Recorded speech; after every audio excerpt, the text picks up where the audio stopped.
Hey guys, Mark S. Brownlee here, not so brown, back today with a confession. Listen, I want to confess something about I am transitioning from iPhone to the Nothing 4 Phone Pro. That's right, I added the word phone because it's just the Nothing 4 Pro. Not only did I buy a phone, but I bought something to replace this. I will talk about this later. To replace that, the Nothing Ear 3s. But for $100, you get a whole ass watch. That looks nice. Not even counting the headphones. Not even counting the headphones that I'm gifting my dad. That isn't mine. It's a lot less than $930. But I did get it when this was when these and the headphones were on sale. Plus, if when you buy a phone, they give you a little discount of purchase of a phone. Now, I've been Team iPhone since I was a baby. Ever since my mom gave me the iPhone 3G to play some Minnie Mouse game, I've been hooked. My first real iPhone was the iPhone 5C. Now, that could play Pokemon Go for about 2 hours until the battery died. It was amazing. Then I was gifted an iPod Touch 6. After that, I went to the iPhone 6S, and then I worked for my own money to get the iPhone 11, and then the 14 Pro, and here we are today. Now, if I love the iPhone iOS so much, why am I throwing it to the side for a Nothing 4 Pro? Well, you see, every single damn phone has been the same lately. The only thing being changed is the new camera in your phone that you're probably gonna take disgusting ass pictures with. The chip inside will be like a bit faster. You see that Instagram Reels is gonna load up a little bit faster, and the battery life. Now, you see, the only reason people buy new phones is because the battery starts to get a bit shitty, and Apple was a dick and doesn't want to replace it. Now, thankfully, with Right to Repair, we have legitimate Apple batteries we can buy and replace. But what if I had a phone that was good, was easy to replace the battery, and, you know, it was interesting, a new interesting phone that had something cool? I'd look no further than the Nothing 4 Phone Pro. The glyph matrix was interesting. It was so cool. The Nothing OS was so minimalist. The AI features were practically not there. And the battery was so easy to replace for $600. And the peripherals were on sale. My wallet got beat up that day.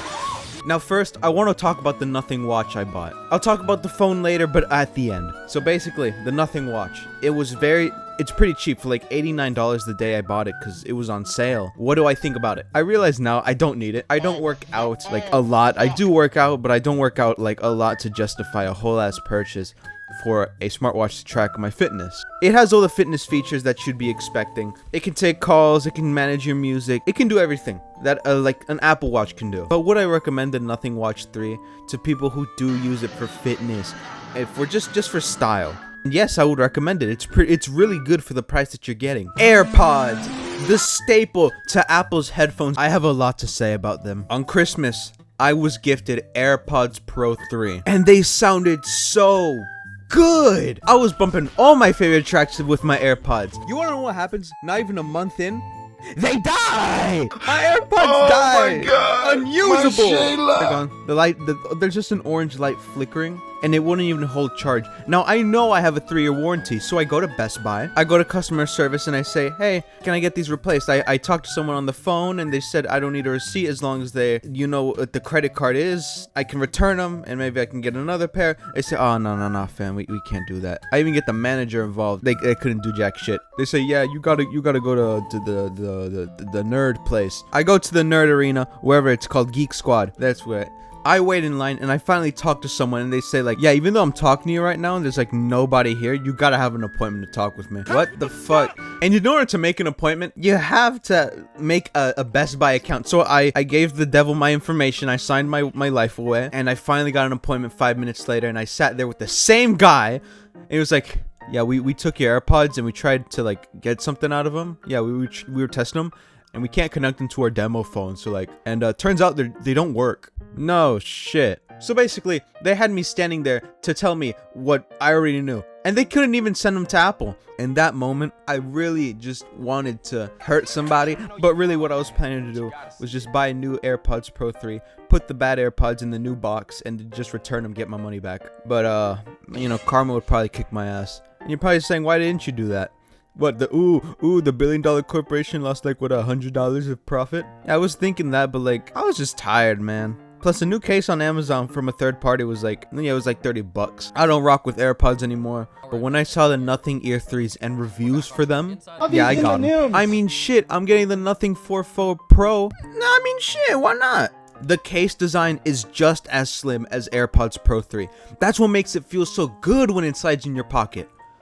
Sure, putting the buds inside of the case isn't as convenient as the AirPods, but they're not bad either. You're not gonna stand there for a minute trying to put them in.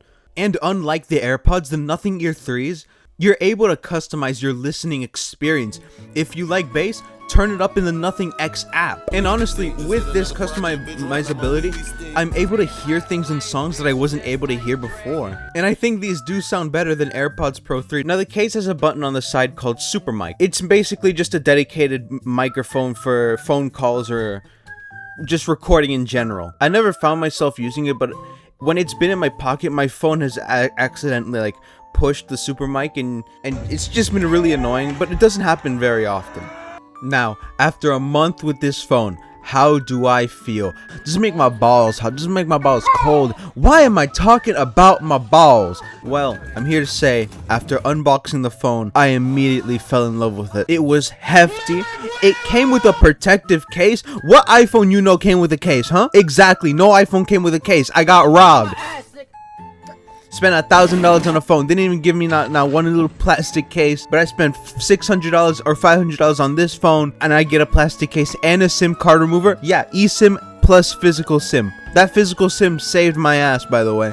That's the only way AT&T was able to give me my SIM. Your boy would have been out here with no service on some horror movie type shit. It's getting cold. Transferring from iPhone to the Android was pretty seamless. But immediately after, I had my regrets.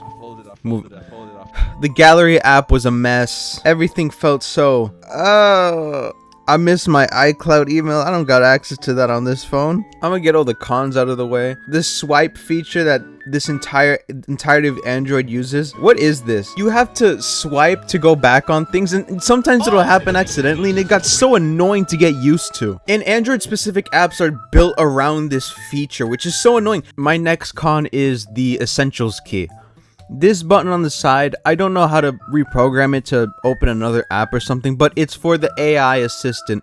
It's to activate Essential Space, which you talk into it, it collects your notes, and it sorts them out for you. Now, for someone who does YouTube content and probably has memory problems, you think I'd use this a lot, right? No. If anything, it's more annoying. I always activate it on accident, and it'll take its own little screenshot for the Essentials app. The pros about this phone, it comes with a screen protector. I didn't even know it came with a screen protector. I was using it, and then one day I noticed the camera cut out. The fingerprint ID, having a fingerprint sensor on a modern phone is so cool. Yes, it does do Face ID, but I don't really want to, set that up. Now on to the main thing that makes this phone unique, the Glyph Matrix. The main purpose of the Glyph Matrix is to tell you what notifications telling you out without you looking at your screen. And I like it. It just went off right now. Like, the thing is, the Glyph Matrix doesn't turn off. One night I got a notification and the Glyph Matrix went off with it. And here's the thing. I had to get out of bed to turn it off because 5 minutes went past and it didn't turn itself off. Other than that, the Glyph Matrix has this other cool thing where you go into the camera app and there's this thing called Glyph Mirror where you can see what the camera sees, but on the Glyph Matrix. This is cool. The camera wasn't as bad as a downgrade as it seemed. I'm not gonna get into specs about like the CPU of the Bionic Chip 16 versus the Snapdragon suck my dick. As annoying as it got to get used to Android, I think the Nothing 4 Pro is a great starter for people to go to Android if you're moving from iPhone to Android. Also, seeing other people's home pages in their wall screen looking so minimalistic, unique, aesthetic. Here's mine. It's beautiful, isn't it? Now, will I be staying with the Nothing 4 Pro? Short answer, maybe. Long answer, hell no! I'm going straight back to the iPhone when the iPhone 22 gets announced. I'm not staying with Android. This is ass! I mean, sure, after a while it feels the same as an iPhone, but I want iPhone back. Folk, I made this beat in 5 minutes. Listen, this video I kind of regret making it because, I mean, yeah, I like the phone, but like, folk, I didn't like making this video, really. I didn't put that much effort. I don't care. I met you at the pub. Then I hit you with a mug. I kind of caught some charges because why am I saying stupid shit like this? There's like me talking about harming people. I don't like this. Next time I'll rap about bread. I'll talk about bread later. Yeah, that sounds good.